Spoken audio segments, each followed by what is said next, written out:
Bom, meus amigos, como vocês bem sabem, eu sou o pastor José Francisco, tá? Bem conhecido como J. Silva. Pela graça e misericórdia, temos aí alguns canais onde permeiam este nome, mas não interessa esses canais porque o objetivo aqui é a EBD Adelphi. Então esse canal é o que importa, tá? Quando você estiver assistindo esta aula aí, você deixa o seu like, seu comentário e faça a sua inscrição no EBD Adelphi, tá bom?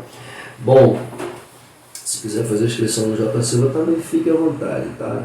Eu não mordo, nem vou fazer mal, pelo contrário, estamos aqui para juntos somarmos e crescermos, tá bom? Bom, meus amigos, vamos ao que interessa, né? Quero aqui externar meus agradecimentos a EBD Adelphi, mais uma vez, dirigida aí pela nossa irmã Deise Siciliano e o pastor Ricardo, amigos nobres. Ricardo, melhoras, tá? A toda a sua equipe linda, Deus abençoe, amo vocês e me sinto muito feliz porque o departamento de ensino pode contar com pessoas maravilhosas e principalmente pessoas que amam e gostam de fazer o que fazem. Ao meu pastor presidente, muito obrigado, confiança e credibilidade. Beijo no coração, extensivo a toda a sua família, pastorzão. Pastor José Francisco, como vocês sabem, também é pastor local em uma congregação, pelo menos por enquanto, né? Situada na rua Vitor Meirelles, 175, bairro Riachuelo, congregação esta conhecida como Poço de Jacó. E já deixo aqui um abraço, um beijo no coração de todos os pejotenses, ok? E todos os adelvianos que estarão aí somando no canal EBD Adelphi, ok? Deixe seu like, faça a sua inscrição, deixe seu comentário. EBD Adelphi, Adelphi rumo aos céus. Glória a Deus, Deus abençoe. Professores, meus amigos, lindos e perfumados, nossa aula vai começar. Sejam bem-vindos e vamos à lição de número 11. Pois é, o objetivo da lição hoje é falar sobre Eliú. E o título da lição, o tema, se você preferir, é a teologia de Eliú. E embaixo vem aquele complemento, né, em forma de pergunta. O sofrimento é uma correção divina? Bom, através da Bíblia e através da lição, a gente vai procurar responder isso aos nossos ouvintes. Amém? Então vem comigo. Esta lição com certeza vai falar muito conosco, então vamos ao que interessa. Não vou fazer aquela prévia, tipo índice, né, onde a gente cita que tem título textual, verdade prática, leitura diária, leitura bíblica em classe, por aí vai, até chegar à conclusão. Não vou fazer. Por quê, pastor? Eu quero ganhar tempo. Tá? Tempo é precioso. Tá bom? Então vamos direto aqui para a nossa lição. Nossa lição, cujo título já foi mencionado, tem um textuário para começar a se mostrar quem ela é de fato. O textuário encontra-se no capítulo 36, no versículo de número 15, e diz o seguinte: ao aflito livra da sua aflição, ao aflitor livra da sua aflição, e na opressão se revela aos seus ouvidos. Temos uma verdade prática, e a verdade prática vai dizer: o sofrimento não deve ser visto apenas como ou sob o aspecto punitivo, mas principalmente educativo, ok? E aí, saindo dele, a gente entra na nossa leitura diária, linda leitura diária.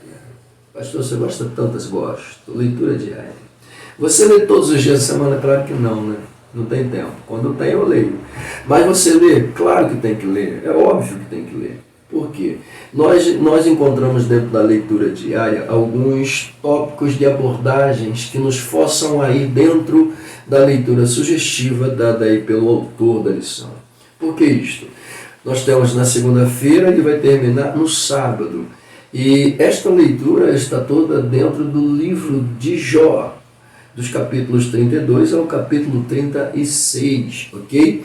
Passando aí por todos os dias, dando aí pra gente bases que fazem com que a gente entre dentro dessa leitura e descubra mais informações preciosas que poderão serem usadas no contexto geral da lição, tá bom, meus amigos? A primeira expressão que o autor usa aqui de abordagem do primeiro dia é possível tratar o homem com imparcialidade? A segunda, o Espírito de Deus é criador, fato. O cultivo da plena atenção, importantíssimo. O que revela o esplendor dos céus?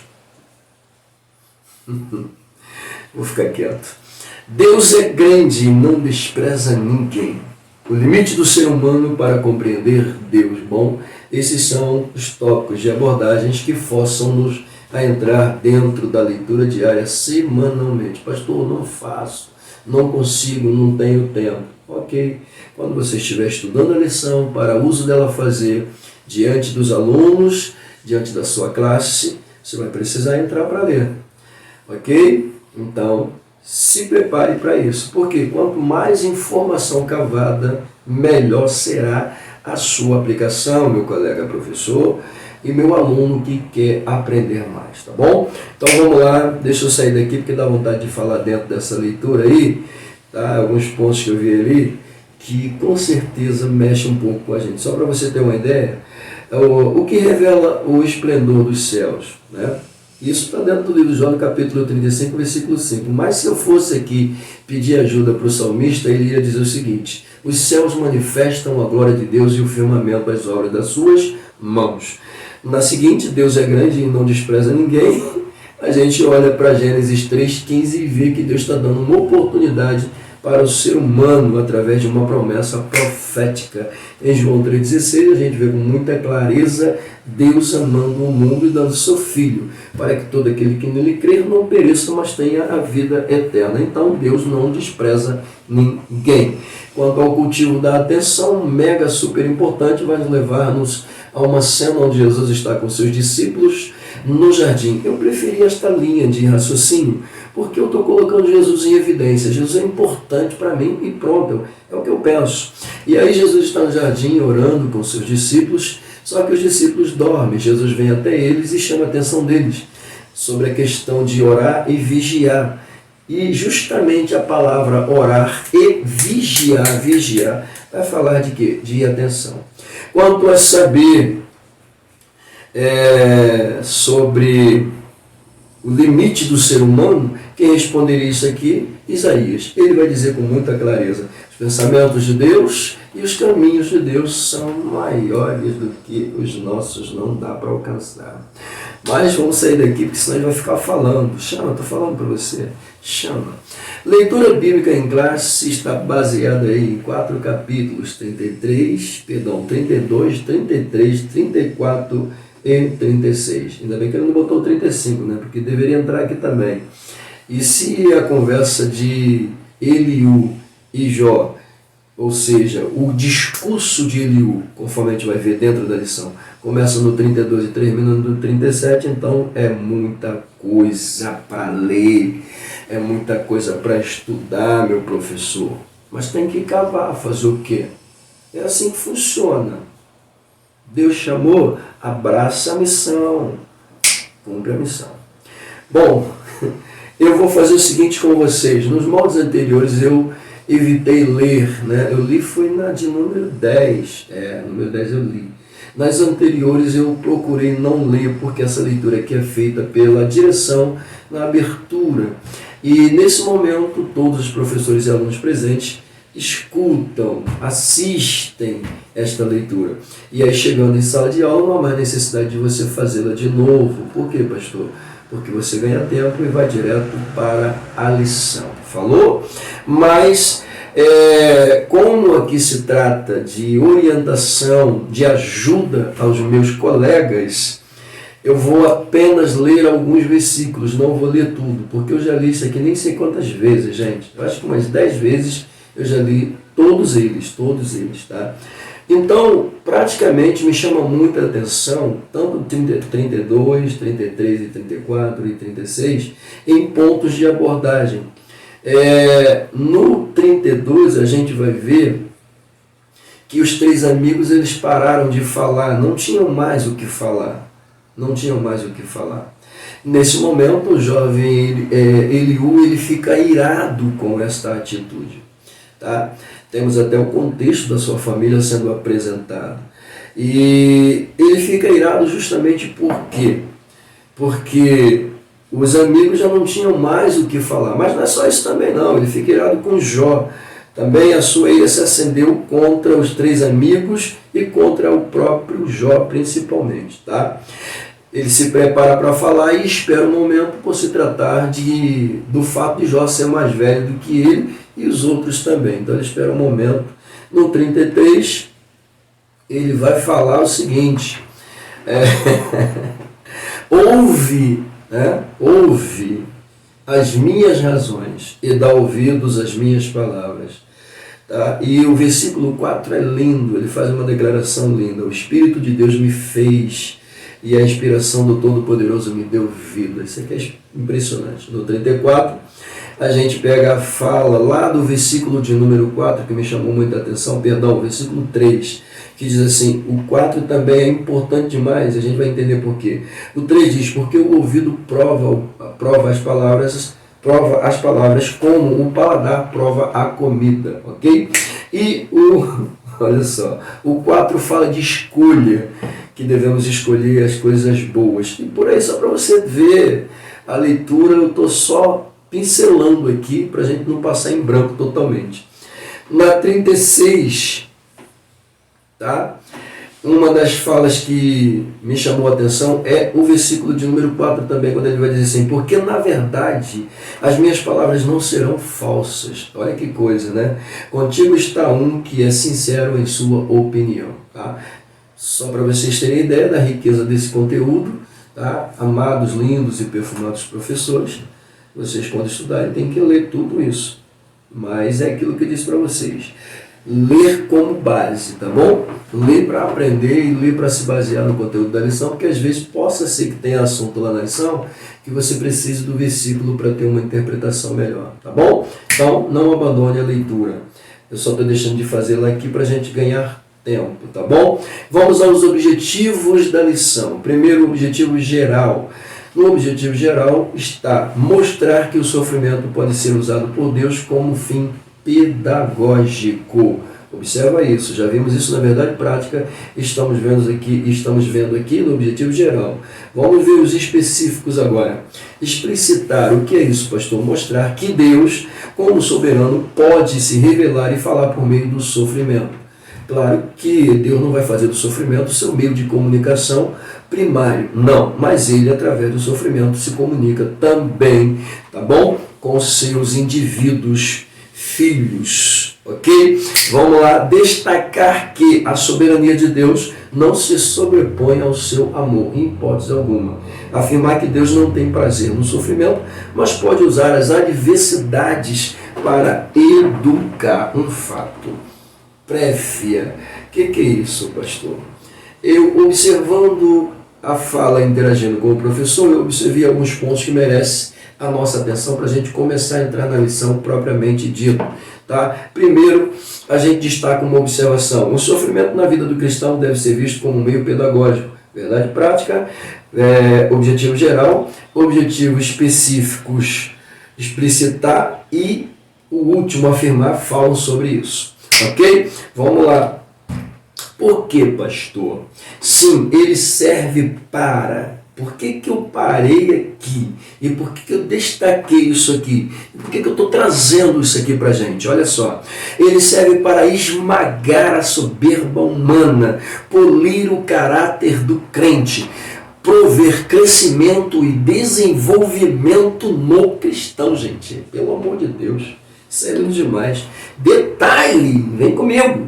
Até mesmo, escute isso, a gente começa a observar que o elemento que passa por isso, vamos ler, este mesmo depois que passa, pela escola do sofrimento nunca mais é o mesmo, pelo amor de Deus. Que é isso? Uma nota de Paulo para a gente ter um pouco de atenção, o autor coloca e a gente traz para cá. Segundo a escola de Paulo, o cristão deve estar pronto para tudo, inclusive para saber lidar com o sofrimento.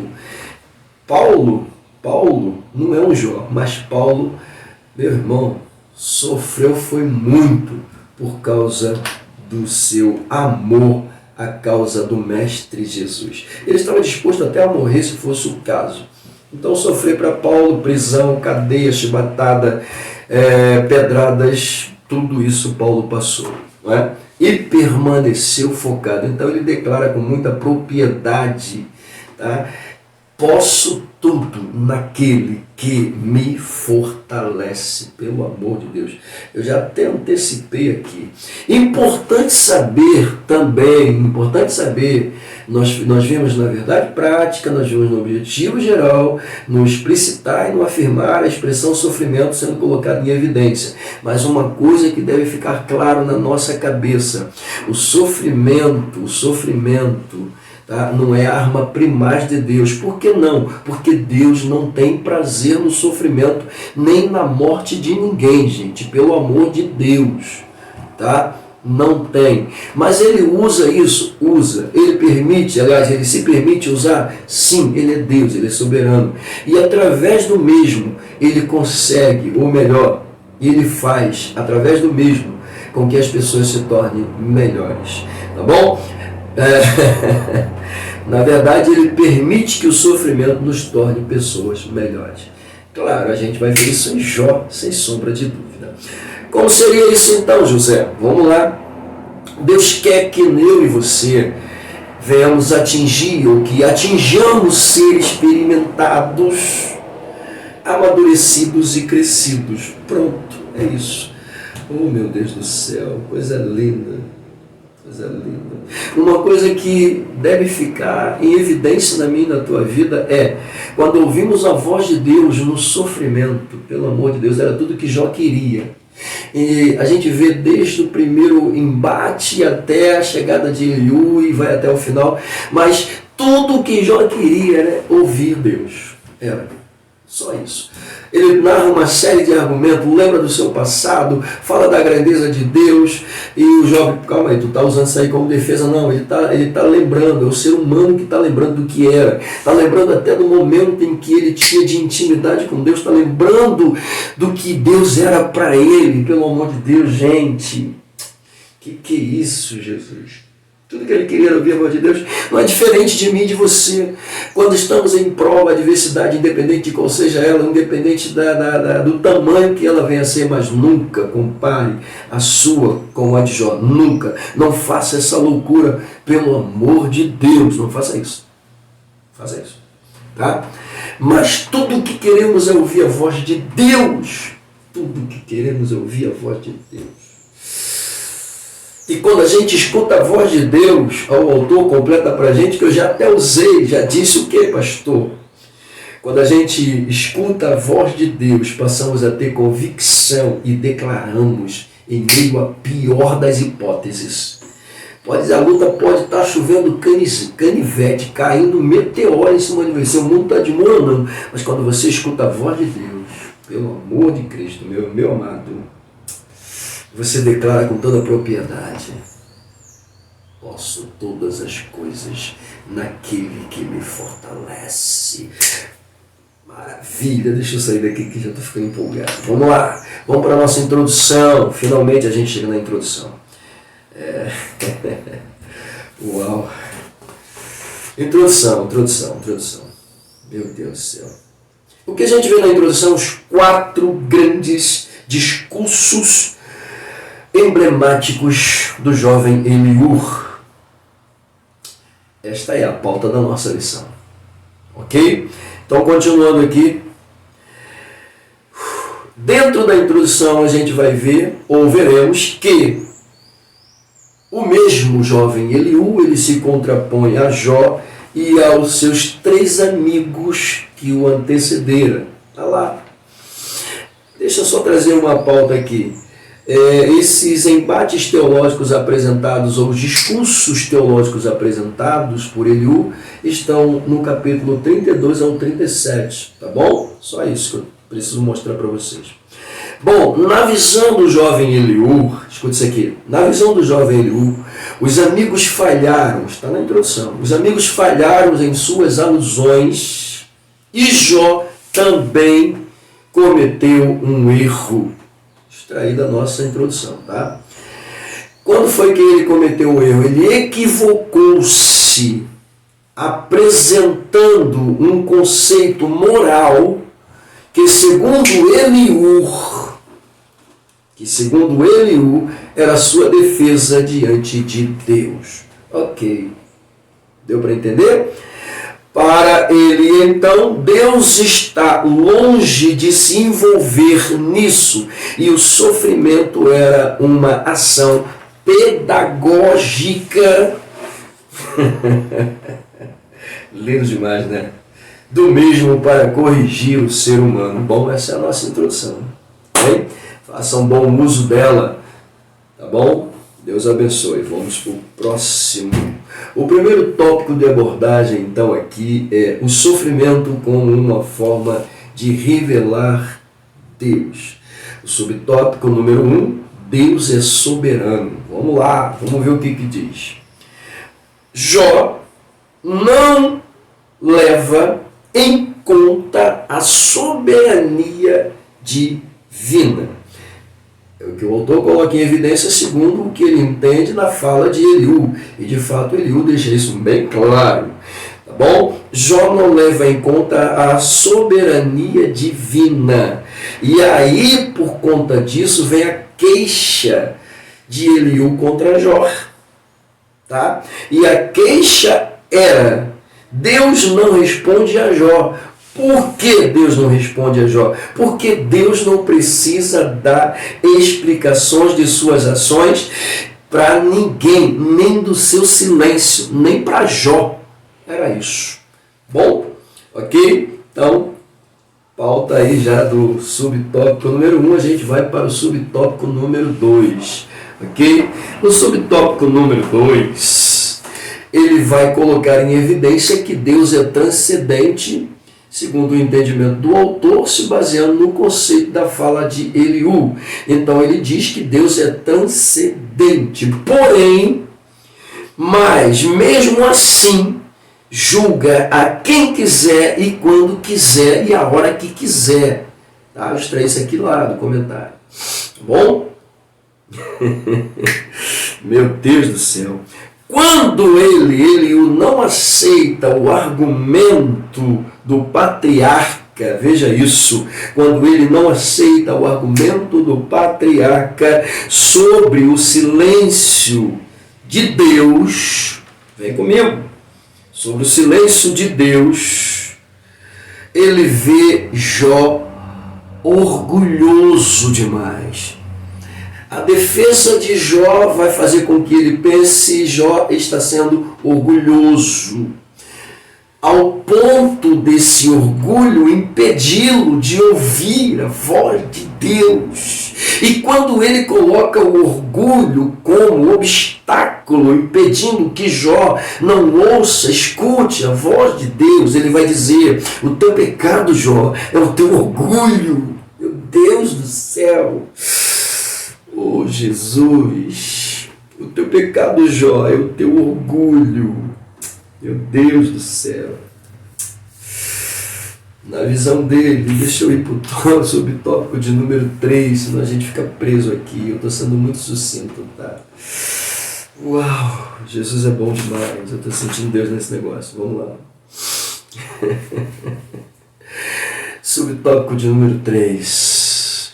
Bom, o mistério da redenção. Gente, isso aqui é lindo demais. Por que é lindo? Porque a gente vai ver aqui algo extraordinário. Vem comigo, por favor. Aqui nesse tópico, ou subtópico, ver-se que Eliú não nega reconhecer, Tá? Eliú não nega reconhecer até que Deus, de fato, ele não nega reconhecer. Deixa eu melhorar esse. Desculpa, deixa eu melhorar esse aqui. Ele não nega, ele reconhece que Deus fala. Pronto, era isso. Ele reconhece que Deus fala. Independente se Jó estava pensando que Deus não queria falar com ele, que Deus estava em silêncio, ele está dizendo, olha, Deus fala. O garoto começa a querer caminhar certo. Ele está dizendo, olha, Deus fala, e vou te falar mais. Fala em sonho e fala em visão. Tá bom? E se você preferir, ele envia mensageiro. E o mensageiro que ele faz menção aqui é o que chama a atenção. Meu Deus do céu. Ai, Jesus. Essa lição tá bonita, não tá? Tá bonita, tá bonita. Ui, meu Deus do céu. Eliú não nega, reconhecendo que Deus fala em sonhos, visões, enfim. E a enfermidade de Jó era um meio de comunicação, segundo ele entendeu, era um meio de comunicação que Deus escolheu para falar com Jó. Pelo amor de Deus, gente. Pelo amor de Deus. Deus fala através da enfermidade, através do sofrimento? Fala, claro que fala. Mas ele é obrigado a falar? Não, não é obrigado a falar, mas ele fala. E a gente sabe que através do sofrimento, já foi até mencionado aqui, que o objetivo, quando a gente é submetido a algum tipo de prova, é justamente para quê? Para que a gente venha desenvolver, melhorar, nos condicionar. E o sofrimento, quando é levado para esse nível de provação, de fato, o que está acontecendo com Jó é justamente isso. Jó está sendo provado. Provado por quê? Porque um adversário resolveu se levantar contra ele. O inimigo resolveu se levantar contra ele. Jó não tinha pecado nenhum contra Deus, nem contra o próprio inimigo. Só que o inimigo se levanta como um algoz de Jó. E independente disso, gente, pelo amor de Deus, independente disso, Deus aproveita para testar Jó. Até onde vai a fidelidade de Jó, até onde vai o caráter de Jó, até onde vai a índole de Jó. E, ou seja, não vou dizer que Deus vai descobrir, porque eu já sabia. Mas o Jó é quem vai descobrir até onde ele foi capaz de ir, né? De se manter, de se segurar, gente. Isso serve de lição para nós, com certeza. Deixa eu voltar para cá. Eu já falei muito nesse tópico, não era nem porque estar falando muito. Tá? Não era não. Porém, quando insiste em partir para a mesma linha de raciocínio dos seus amigos anteriores que o antecederam, ele comete um erro. Ou seja, quem comete o erro aqui é Eliú, não é Jó não. Por quê? Porque ele resolveu seguir a linha de raciocínio dos amigos anteriores de Jó. E quando ele faz isso, ele peca, ele erra, ele infelizmente comete um erro, porque ele vai deduzir que assim como os amigos deduziram, Jó cometeu um pecado. E ele vai um pouco até mais além. Eu já até citei aqui que ele vai dizer que o orgulho de Jó é o pecado cometido por Jó. Pronto. É nessa linha de raciocínio aqui, é nesse ponto e nessa linha de raciocínio aqui, que a gente vê o autor dizendo que ele vai ter a mesma linha de raciocínio que os amigos, porém ele vai um pouco mais além. Ele vai um pouco mais além porque ele vai deduzir que o sofrimento é um meio pedagógico usado por Deus para aperfeiçoar, desenvolver a vida. E ao mesmo tempo que usa isso como argumento, ele automaticamente vai deduzir e vai afirmar que o pecado, deduzir não, ele vai afirmar que o pecado de Jó é o orgulho. Observe que os amigos não tinham falado isso, mas ele fala. Bom, deixa eu voltar para cá. Estou falando para você que isso aqui está demorando. Agora sobre o mensageiro que ele menciona. Bom, isso aqui eu mereço parar um pouco para dar um pouquinho mais de atenção. Quer dizer, precisamos, né? Vamos lá. Fica calmo, centraliza, você se empolgou demais. Dá uma respirada, isso. Quando a gente se empolga um pouco, o negócio fica meio agitado, então calma aí, segura a onda. Sanguíneo é assim mesmo. Então vamos lá. O mensageiro mencionado por Eliú, Pega isso aqui. Um anjo celestial. Eu tomei a liberdade de, sabe, dar uma melhorada aqui só para a gente entender mais rápido esse conteúdo. Vamos lá. Um anjo celestial, um intercessor, um mensageiro trazendo orientação e cura. E quando esse mensageiro que traz orientação e cura é um anjo celestial, e segundo algumas alusões teológicas, alguns renomados mestres da teologia vão dizer que esse anjo aqui é uma referência ao anjo do Senhor, e o anjo do Senhor no Antigo Testamento é o próprio Cristo, tá? Esse Cristo que aparece de forma teofânica no Antigo Testamento, o que é teofania? Manifestação visível da glória de Deus, tá? Então esta teofania desse anjo do Senhor que aponta para o Cristo no Antigo Testamento é o mensageiro mencionado aqui na pauta de Eliú. Então veja isso, esse mensageiro, ele não só iria trazer cura e orientação, como também dizer o que Jó deveria fazer. E aí a gente começa a entender que ele está dentro de uma fala que Jó usa dentro do livro com muita propriedade. Qual fala? Quando Jó declara que o seu Redentor vive e que por fim se levantará em seu favor. Escute isso. Nós já vimos isso aqui por diversas vezes. Já mencionei isso aqui tantas vezes que nem sei quantas já foram.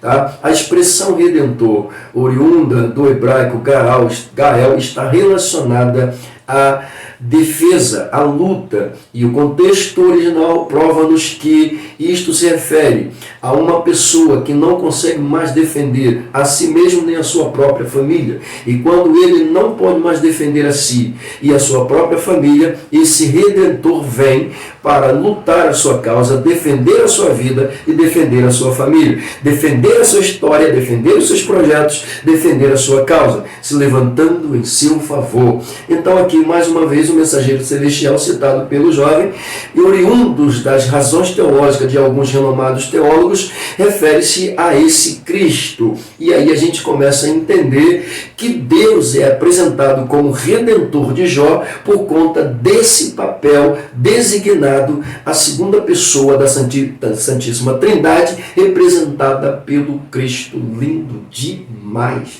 isto aqui. Deixa eu sair daqui. Demorei muito nisso aqui. O negócio é lindo, mas demorei muito. Vamos lá. Vamos direto para o tópico de número 2. O sofrimento como meio de revelar a justiça e a soberania de Deus. Amém? Gente, 30 minutos, eu preciso correr.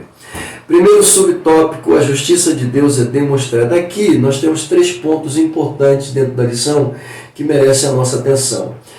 Vamos lá. Defender a justiça de Deus é o ponto que Eliú resolve, abordar. Ou seja, quando defende a justiça de Deus, Eliú faz coro com... Aí o autor coloca aqui algo interessante. Quando defende a justiça de Deus, Eliú faz coro com seus amigos na mesma acusação sobre Jó. Tá bom? Mesmo defendendo a justiça de Deus, observe que alguns deles vão fazer isso. E no momento que fazem, acusam Jó de ter cometido um pecado. Eliú comete a mesma infelicidade. Tá bom? Em sua perspectiva, os argumentos de Jó não passavam de insolência. Está chamando Jó de insolente. Observe que, não sei se foi Zofar ou se foi Bildade, acho que foi Zofar, né? Acusou Jó duramente. Então, Zofar foi o mais agressivo, né? Foi o mais agressivo com Jó. Ele apontou praticamente o dedo na cara de Jó. Ô Jó, tu tá de brincadeira com a nossa cara, né? Tá querendo nos envergonhar? Tô te entendendo não, né? E aqui, praticamente, o garoto está quase tendo o mesmo pensamento que Zofar. E os outros amigos? Enfim, vem para cá. Como pode o Todo-Poderoso agir com injustiça, conforme Jó deixou a entender, segundo o jovem Eliú? Pois é, Deus jamais age injustamente, por isso contraria sua própria natureza, se ele agisse com injustiça. De fato, né? De fato. Não precisa ser nenhum Jó, não precisa ser nenhum Eliú para perceber que isso aqui, né, está errado. Desculpa, gente. Vamos lá. Subtópico de número 2. No subtópico de número 2, o autor toma a liberdade de apresentar aqui 6 razões, e a gente precisa ler essas 6 razões, não tem como. Tá? Para não haver dúvida. Eliú passa a descrever o caráter justo de Deus, conforme nos apresenta o autor da lição. Número 1, ele age com justiça quando retribui ao homem o que ele merece. Bom, calma aí.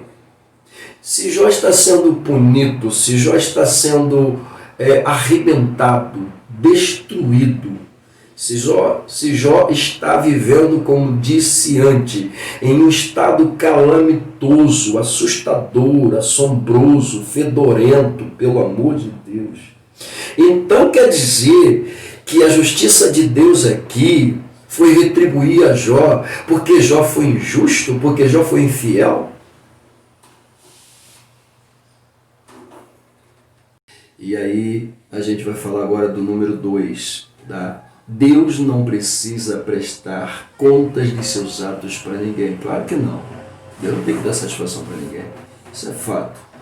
Isso aqui não precisa nem esmiuçar qualquer comentário, porque isso aqui é uma verdade. Tá? Ele faz se quiser, mas ele não é obrigado a dar satisfação para ninguém, não. Em hipótese alguma. Tá bom? 3. Como o provedor da vida. Como o provedor da vida, ele tem todo o poder de manter ou não a humanidade. O garoto está certo, tá? Tá tendo umas alusões aqui, certo? De fato, isso aqui é pura verdade. Tá bom? O Todo-Poderoso não faz acepção de pessoas. Não faz. Claro que não. Se ele fizesse, a gente não estaria aqui. Tá? Quer sejam reis, nobres ou pobres, Deus não menospreza ninguém. Tá bom? A não ser que seja o elemento pecador, né? O elemento que não queira o favor de Deus, o elemento rebelde, o elemento que já, enfim, quer ir para o inferno. Aí não tem jeito. Bom, Deus é onisciente, claro que é, né? Sabe tudo. E como tal, conhece os passos e as intenções de todos os homens. Tá? Isso aqui é fenomenal. Deus é onisciente, de fato. Ele é justo para punir os maus, com certeza. Bom, deixa aí para o subtópico de número 3. E o tópico de número, o segundo tópico, né? O subtópico de número 2, ele está muito fácil, Então por isso nós não fizemos nenhum comentário mais a fundo, porque ele está muito clássico, tá bom? Então deixa eu voltar para cá, para o número 3, a defesa da soberania de Deus. Então vamos lá. Bom, aqui a gente destaca dentro do comentário do autor a própria pergunta que ele coloca no capítulo 34 do livro de Jó, no versículo 33, que é: será que Deus deve recompensá-lo segundo o que você quer ou que não quer? Será que ele deve te recompensar segundo o que você quer ou o que você não quer? É isso. Então isso aqui é importante a gente manter um pouco da nossa atenção dentro dessa expressão, porque o foco aqui, traçado pelo jovem Eliú, é a soberania de Deus. Ele está focado em Deus, está focado na soberania de Deus. Dentro dessa soberania, ele entende que Deus não deve satisfação para ninguém pelo fato de ser soberano, nem mesmo para Jó, tá bom? Sendo assim, o garoto deduz que ele não está sujeito a julgamento humano. Por que ele tem essa ideia? Porque quando Jó elabora a sua defesa, conforme foi a aula anterior, ele automaticamente interpreta que o argumento que Jó usa durante todo o tempo em que fala é justamente uma forma de se preparar para se defender e, ao mesmo tempo, colocar Deus no tribunal para ser julgado. Só que, na verdade, Jó entra dentro desse tipo de argumento, mostra, fala do que viveu, do que era, mas ele acredita que ao entrar no tribunal de Deus, para ser julgado por Deus, ele entra como um príncipe e sairá inocentado por não haver nenhuma transgressão sobre a vida dele, que era o que todo mundo estava dizendo que tinha. Tá bom? Então o garoto não enxergou essa pauta tá? Do argumento de Jó, mas enxergou outros e começou a acusar Jó aqui de forma dura. É claro que quando ele cita o nome de Deus dentro da sua soberania como Todo-Poderoso, esse mesmo termo Todo-Poderoso, o autor da lição destaca, que aparece no livro de Jó cerca de 31 vezes, ou vezes, como queiram. Tá bom? E aí ele finaliza seu comentário deixando claro que Deus ele é soberano, ele é soberano e jamais agiu com injustiça como Jó deixou ou deu a entender. E na verdade só ele conseguiu ver isso, né? Mas tudo bem, vamos lá. Bom, se você fizer uma leitura, automaticamente você vai começar a achar que realmente Jó está usando seus argumentos para se defender. Claro que vai. Isso é um pensamento que todo mundo vai ter. Tá bom? Só que o autor aqui destaca também duas coisas que são importantes para se observar na vida desse jovem. São destaques que ele coloca em evidência para falar de Eliú. Estou sentindo um pouco já, estou cansado. Vamos lá. Primeiro, assim como seus amigos, ele também tem a mesma concepção que os amigos tiveram de acusar Jó, dizer que Jó tinha um pecado cometido. Tá? Segundo Eliú, que exalta a justiça de Deus e isenta Deus de qualquer misericórdia, o autor vai dizer para a gente que ele comete uma falha. E eu digo uma falha espalhafatosa. Por quê? Eu exalto Deus, mas coloco ele acima de sua, ou seja, dentro da sua soberania, dentro da sua justiça, eu coloco ele acima da sua capacidade de amar, então automaticamente eu não estou conhecendo a Deus, eu não estou sabendo quem é Deus. Tá? Porque não é isso que a Bíblia me mostra, não é isso que ele mostra para a gente. Ele mostra ser um Deus amoroso. A gente vê isso desde o início do livro, mesmo permitindo Jó ser achincalhado, está sendo provado como estava sendo. Isso não quer dizer que ele não amava Jó. Então é uma falha gigantesca, né? Assustadora. Tá? Se Deus colocasse a sua soberania e justiça acima do amor, a humanidade não precisava existir. Então automaticamente o que ele faz aqui? Ele o desconhece a misericórdia de Deus, tá bom? Desconhecendo a misericórdia de Deus, ele vai pedir que Deus, né, prove Jó até o fim, no capítulo 34, versículo 36, ele vai dizer, Pai meu, provado seja Jó até o fim. E aqui a gente entra dentro de um comentário, um subsídio de ajuda, onde a pauta é a teologia da prova. E o autor vai trabalhar com os termos originais do hebraico para colocar a evidência do sofrimento de Jó dentro dessa expressão prova até o fim. Parece que ele não está vendo que Jó está sendo destruído por aquela prova. Ele não está vendo, porque ele está pedindo para Deus provar mais ainda até o fim. Ele não está vendo isso, né? Engraçado. Bom, meus amigos, Deus abençoe nesse tópico aí, tá bom? Boa sorte para vocês. Vamos ao tópico de número 3. No tópico de número 3, o termo de abordagem é o sofrimento como um instrumento pedagógico de Deus. Mais uma vez a palavra pedagógico aparece aqui, e justamente no ponto de número 1, que é o nosso subtópico de abordagem, a gente vai falar sobre o caráter pedagógico do sofrimento. Uau! Bom, antes de eu começar a falar sobre isso aqui, entenda uma coisa. Tá? Em momento algum, o sofrimento é a porta principal para Deus se comunicar com o seu povo, gente. Pelo amor de Deus, a gente viu isso lá em cima, logo no início, que Deus não tem prazer no sofrimento de ninguém. Mas por que ele permite o sofrimento?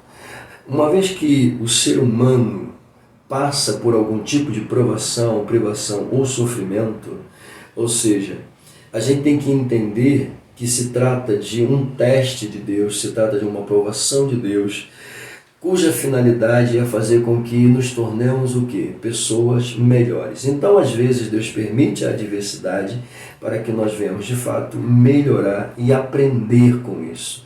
Porque aprendendo e melhorando, vidas que estarão no mesmo estado, na mesma situação, serão tratadas por nós com muito mais atenção, ou seja, com muito mais base, com muito mais cautela. Por quê? Porque você viveu, você passou, entendeu? Então o sofrimento tem essa finalidade, tá bom? Ele tem propósito. Qual é o propósito? Aí o autor aqui até nos ajuda, o Eliú nos ajuda, ele vai dizer que o propósito é pedagógico. é nos ensinar, tá bom? Mas não é a porta principal, entenda isso, tá bom? Então, o autor aqui vai dizer que não havia diferença entre o pensamento de Eliú e o dos seus amigos. Ele vai dizer que ele faz Bildad e Zofar insistiram na mesma linha de raciocínio, dizendo que havia um pecado oculto em Jó e que ele precisava reconhecer isso. O jovem Eliú vai um pouco mais além. Por quê? Por que ele vai mais além? Porque além de entender, tá, e de compreender, tá, que durante a provação Jó havia se comportado mal, ele vai dizer que esse comportamento de Jó era a forma pecaminosa na vida dele. Ou seja, Jó, o teu comportamento pecaminoso, o teu pecado é isso, cara, o teu comportamento. E para melhorar mais ainda a sua fala, ele vai dizer, olha, sabe qual é o teu pecado? O teu pecado é o orgulho, tu é orgulhoso, cara. Tu é orgulhoso. Sabe por que tu é orgulhoso? Tu faz distinção entre criatura e criador. Tu é orgulhoso, cara. Tu é orgulhoso porque tu está colocando Deus na prova, está colocando Deus na parede para ser julgado. Deus, olha, está isento de qualquer julgamento humano. Já não estava fazendo isso, não, gente. Bom, se tivesse, ele estava acabando com a vida dele. Mas tudo bem, vamos lá. Deixa eu voltar para cá. Quando a gente lê na lição, onde o autor vai dizer que os pensamentos desse rapaz aqui vão um pouco mais além, embora concorde com a mesma ideia do pecado de Jó, ele vai um pouco mais além, é porque ele vai atribuir o sofrimento, tá, a enfermidade de Jó, ao cunho pedagógico, onde Deus se utiliza dele para ensinar, para corrigir, para melhorar, tá, a vida de quem passa pelo sofrimento. Tá bom? Então o caráter do sofrimento é pedagógico, é ensinar. Tá bom? Muito bem. Subtópico de número 2. Adorando a Deus na tormenta. Estou sentindo. No capítulo 36, no versículo 26, temos uma afirmação. Deus é grande e nós não o compreendemos. O garoto aqui está sendo realista, ele está dizendo, olha, Deus é grande, nem eu, nem você, nem ninguém compreende. Deus é grande, tá, Jó? Ele é grande.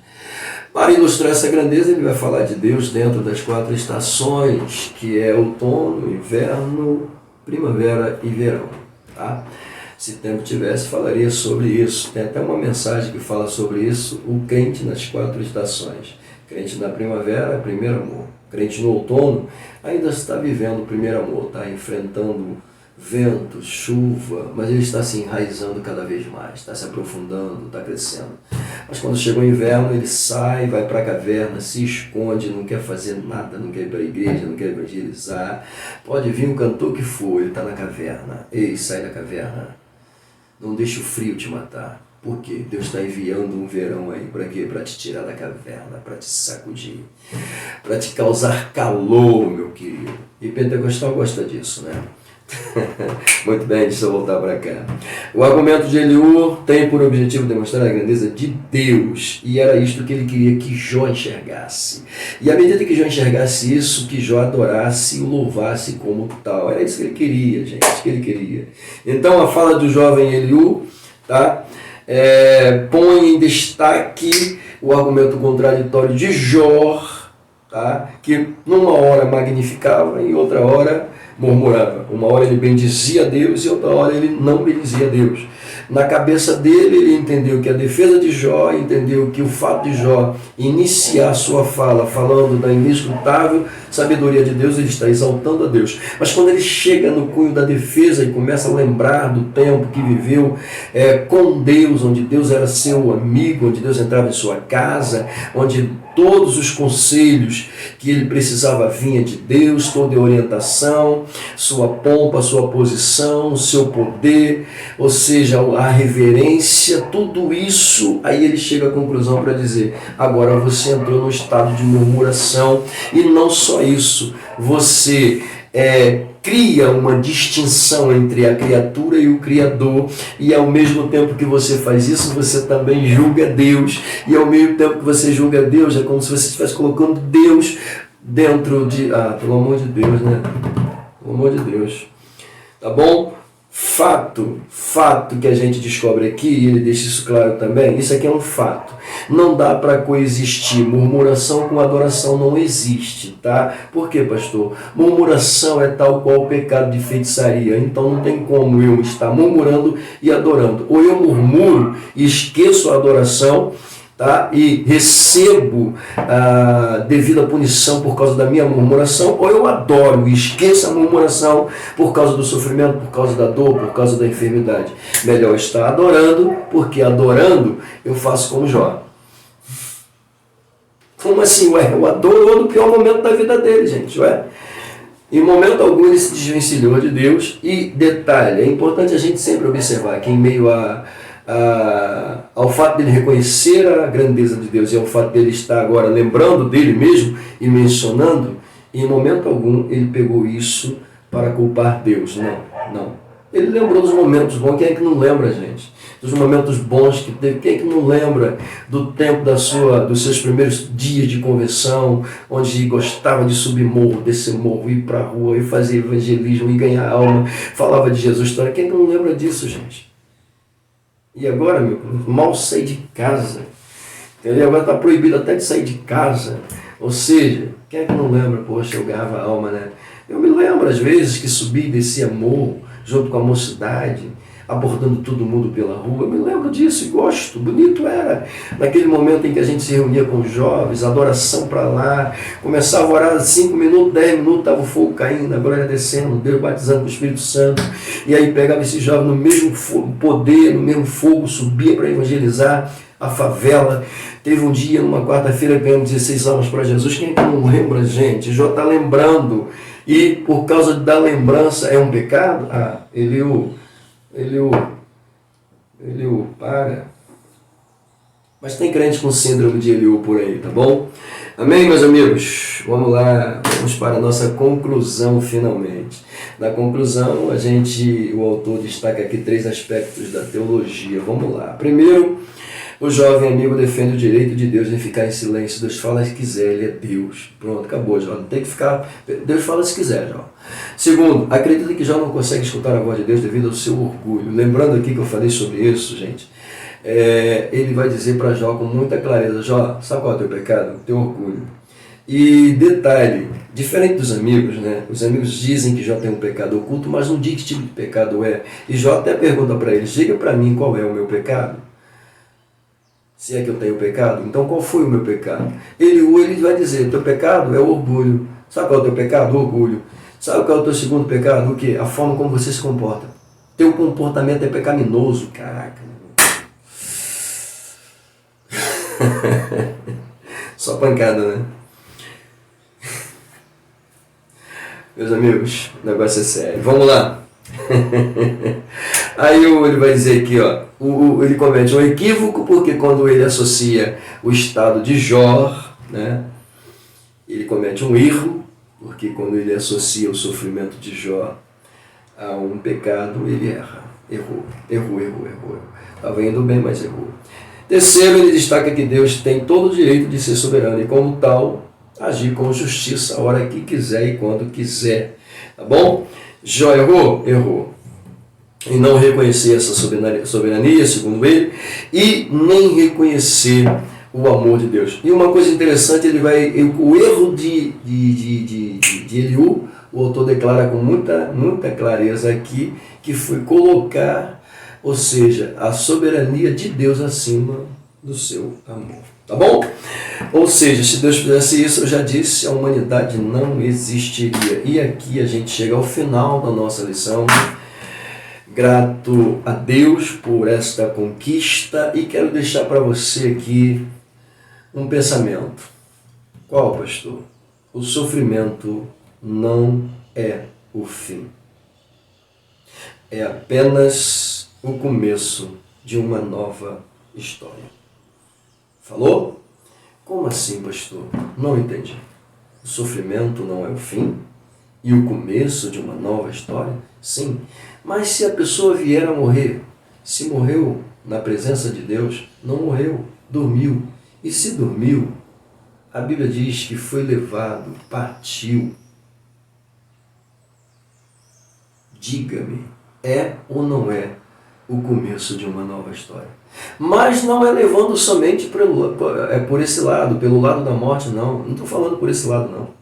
Estou falando que o sofrimento não é o fim, é apenas o começo de uma nova história. É só você olhar para o estado de Jó. É só olhar para você depois que você sai da tribulação, quando você sai do sofrimento. Como você se sente? Não se sente vencedor? Não se sente bem-sucedido? Não se sente vitorioso? Não se sente agraciado por Deus? Não se sente tocado pelo favor divino? Como é que você se sente? Grato.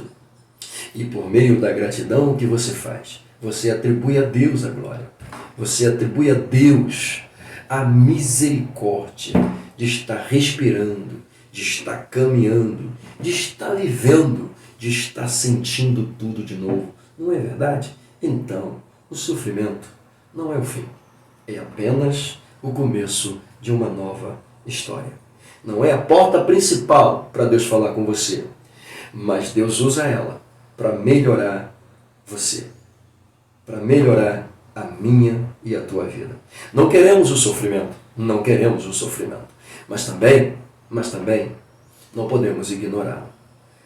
Se Jó não tinha motivo nenhum para ser provado, e foi provado, então não reclame, não murmure, clame, adore, ore, bendiga, magnifique, exalte, glorifique a Deus. A Deus a honra, a Deus a glória, a Deus o poder. Amém. Deus te abençoe e a minha oração é esta. Deus blinde a tua casa e a tua família. Adelvi, rumo ao céu. Tamo junto. Deus te abençoe.